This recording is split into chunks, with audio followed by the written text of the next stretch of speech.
सियासत और फौज के गलियारों में हड़कंप, मुनीर के नाम पर सबकी नजरें। पाकिस्तान का नया सुपर पावर सेंटर, मुनीर के हाथों में पूरी कमान। नमस्कार, मैं हूं चित्रांजलि और आप देख रही हैं इंडिया डेली का डिजिटल प्लेटफॉर्म। नमस्कार, मैं हूं आपके साथ शिखा त्यागी। और आज हम आपको पाकिस्तान की सबसे बड़ी और ऐतिहासिक सैन्य हलचल की खबर देने जा रहे हैं। पाकिस्तान में ऐसा बदलाव हुआ है जो पूरे देश की शक्ति संरचना को हिला कर रख सकता है। राष्ट्रपति आसिफ अली जरदारी ने फील्ड मार्शल आसिम मुनीर को देश का पहला चीफ ऑफ डिफेंस फोर्सेस यानी कि सीडीएफ नियुक्त कर दिया है। जी हाँ, अब पाकिस्तान में आर्मी, नेवी और एयरफोर्स तीनों की कमान एक ही व्यक्ति के हाथों में केंद्रित हो गई है। 5 साल के इस कार्यकाल के साथ मुनीर पाकिस्तान के सबसे ताकतवर सैन्य अधिकारी बन चुके हैं और उनकी ताकत अब पहले से कहीं ज्यादा बढ़ गई है। बिल्कुल सही, और ये केवल एक नियुक्ति भर नहीं है, ये कदम 27वें संवैधानिक संशोधन के बाद आया है, जिसका मकसद था सैन्य नेतृत्व में एक रूपता लाना, निर्णय लेने की गति तेज करना और संकट की स्थितियों में फौरन असरदार फैसले लेना। इससे पहले सीजेसीएससी का पद था, लेकिन अब वो समाप्त हो गया है और नए सीडीएफ पद के साथ मुनीर को पूरी सैन्य कमान का अधिकार मिल गया है। वहीं air chief marshal Zaheer Ahmed Babar Sidhu का कार्यकाल भी 2 साल बढ़ा दिया गया है, यानी पाकिस्तान की सैन्य स्थिरता को लंबे समय तक बनाए रखने की रणनीति, जी हाँ, रणनीति अब स्पष्ट हो गई है। तो दोस्तों, इस नियुक्ति के पीछे प्रधानमंत्री शहबाज शरीफ की बड़ी भूमिका रही। उन्होंने राष्ट्रपति को औपचारिक रूप से समरी भेजी थी, जिसमें मुनीर को इस ऐतिहासिक पद पर नियुक्त करने की सिफारिश की गई थी।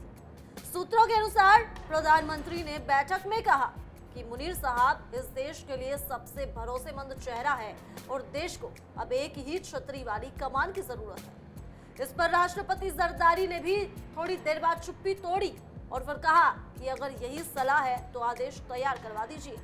यही एक वाकया पाकिस्तान की सैन्य शक्ति का नक्शा बदलने वाला साबित हुआ।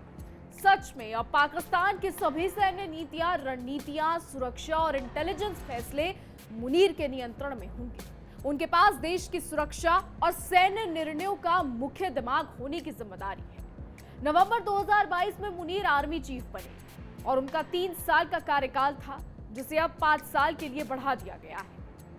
अब वे सीओएएस और सीडीएफ दोनों पदों पर कार्यरत है, यानी पाकिस्तान का पूरा सैन्य तंत्र अब उनके हाथ में है और उनका प्रभाव किसी भी राजनीतिक या सैन्य कदम पर सीधा दिखाई देगा। वहीं पाकिस्तान में इस फैसले की चर्चा हर जगह हो रही है। अफसरों की बैठकों में, पत्रकारों की चर्चाओं में और राजनीतिक गलियारों में हर जगह सिर्फ यही सवाल है कि अब असली शक्ति किसके हाथ में है, और जवाब एकदम स्पष्ट है, आसिम मुनीर। विशेषज्ञों का मानना है कि अब पाकिस्तान में 2 समानांतर सत्ता केंद्र नहीं रहे। अब देश की वास्तविक शक्ति एक ही केंद्र पर है और वो है मुनीर का दफ्तर। यही वजह है कि उन्हें पाकिस्तान का सबसे ताकतवर व्यक्ति कहा जा रहा है। और ये केवल शक्ति का सवाल नहीं है, इस बदलाव का असर पाकिस्तान की विदेश नीति, भारत के प्रति रुख, अफगानिस्तान रणनीति, अमेरिका और चीन के साथ संतुलन, सभी पर पड़ेगा। एक वरिष्ठ अधिकारी ने कहा, अब देश की फौजी कमान एक ही टेबल से चलेगी और वे टेबल मुनीर की है, यानी हर बड़ा निर्णय, चाहे वो युद्ध स्तर का हो या रणनीतिक हो, अब सीधे मुनीर के हाथ में होगा। इसी के साथ मुनीर फील्ड मार्शल की रैंक पर है। पाकिस्तान के इतिहास में ये रैंक अब तक सिर्फ अयूब खान को मिली थी, लेकिन मुनीर सीओएस और सीडीएफ की शक्तियों के साथ है। यही कारण है कि उन्हें अब पाकिस्तान का सबसे ताकतवर व्यक्ति कहा जा रहा है।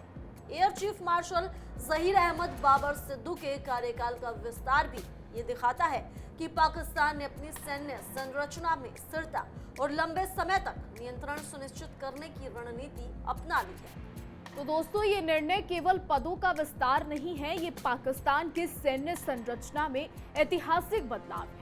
अब किसी भी फैसले के लिए अलग अलग पावर सेंटर नहीं है, अब देश की सच्ची ताकत और निर्णय लेने की पूरी क्षमता एक ही केंद्र है, आसिम मुनीर। जी हाँ, उनका प्रभाव आने वाले 5 सालों तक पाकिस्तान की सुरक्षा नीतियों और रणनीतियों पर नजर आएगा। और यही नहीं, इस फैसले ने पाकिस्तान के पावर स्ट्रक्चर को पूरी तरह बदल दिया है। शहबाज सरकार की सिफारिश, राष्ट्रपति की मंजूरी और संवैधानिक संशोधन तीनों मिलकर एक ही दिशा में संकेत देते हैं। आने वाले 5 सालों में पाकिस्तान में सैन्य शक्ति अपने चरम पर रहेगी और हर बड़ी नीति, हर बड़ा निर्णय मुनीर के नेतृत्व में ही होगा। वहीं देखने को मिल रहा है कि पाकिस्तान में इन दिनों किस तरह की हलचल है। एक तरफ पाकिस्तान का तनाव भारत के साथ है, दूसरी तरफ पाकिस्तान का तनाव अफगानिस्तान के साथ भी बढ़ रहा है। पाकिस्तान के अंदरूनी कलह भी कुछ कम नहीं है। आए दिन ही कुछ ना कुछ ऐसे सुनने को मिलता ही रहता है कि पाकिस्तान के अंदर ही पाकिस्तान की आवाम ही सरकार के खिलाफ हो रही है।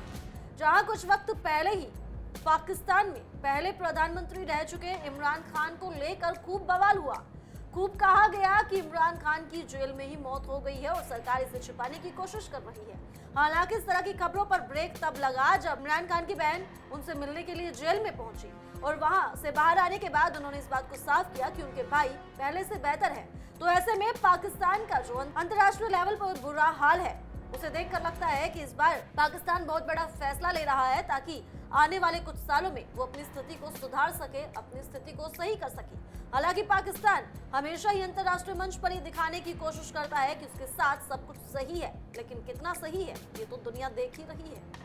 दोस्तों, फील्ड मार्शल आसिम मुनीर अब COAS और CDF दोनों पद पर बैठकर पाकिस्तान की सैन्य शक्ति का एकमात्र नियंत्रक बन चुके हैं। उनके हाथ में अब न केवल सेना की कमान है, बल्कि देश की रणनीतिक नीतियों और सुरक्षा निर्णयों की पूरी जिम्मेदारी भी है। यह ऐतिहासिक निर्णय पाकिस्तान की राजनीति और सैन्य संरचना में लंबे समय तक अपना असर छोड़ेगा। तो वहीं अब देखना ये होगा कि पाकिस्तान की सरकार ने जो फैसला लिया है, आसिम मुनीर के हाथों में जो सत्ता की, जो तीनों ही सेनाओं की पूरी कमान सौंप दी गई है, ये कितना सही साबित होगी कि अपने आप को सही कर पाएगा पाकिस्तान। क्या आसिम मुनीर के आने के बाद, आसिम मुनीर के हाथों में ये ताकत, ये पावर जाने के बाद क्या उसकी स्थिति सही हो पाएगी अंतर्राष्ट्रीय लेवल पर भी?